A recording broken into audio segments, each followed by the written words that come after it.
Lucidité et mobilisation totale. C'est sur cette même longueur d'onde que la maire de Saint-Denis et le préfet de La Réunion ont copiloté le dernier conseil local de sécurité et de prévention de la délinquance. Aux côtés de la procureure de la République, du département et des autorités policières, tous ont décidé de s'unir encore plus fort face aux problèmes de violence urbaine survenus récemment sur le territoire.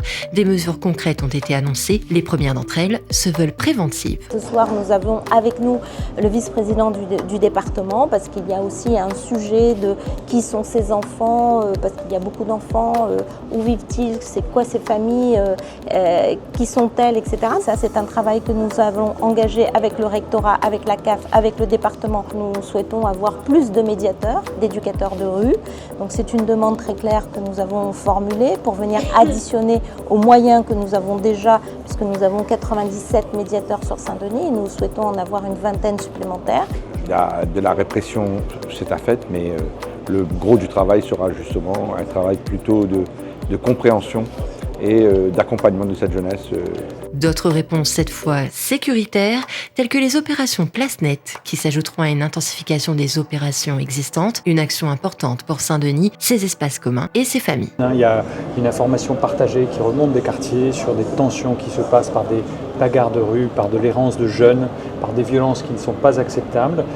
Ça a donné lieu dans les dernières semaines à une réaction très forte de la police nationale avec la police municipale, des interpellations, d'ores et déjà des condamnations. Mais ce que nous nous sommes dit, c'est qu'il fallait une mobilisation encore plus forte. L'instrument des places nettes fonctionne déjà à La Réunion. On en a fait une quinzaine depuis le début de l'année. Elles ont permis en particulier de lutter contre des trafics de drogue et de marquer le coup à des endroits où certains s'étaient installés et pensaient qu'ils pouvaient rester.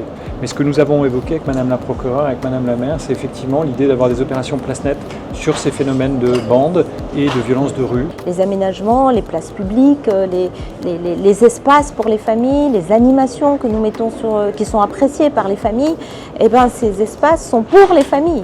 Et en mettant en place ces opérations place nette, on réaffirme que l'espace commun est un espace commun pour les familles, pour pouvoir se réunir, pour pouvoir être ensemble. Et puis nous allons travailler avec Madame la procureure à d'autres solutions, alors elle le dirait mieux que moi, mais des instruments qu'elle pilote elle-même pour avoir une réaction coordonnée police-justice sur les phénomènes de bande et les combats de rue. Mobilisation et réaction très forte des polices nationales et municipales. Si en 2023, 11 groupements de partenariat opérationnel ont été menés dans plusieurs quartiers de la ville, cette coopération police municipale, police nationale se renforce aujourd'hui sur le terrain. Le 15 mars dernier, une patrouille mixte accompagnée des médiateurs de la ville s'était rendue au Chaudron.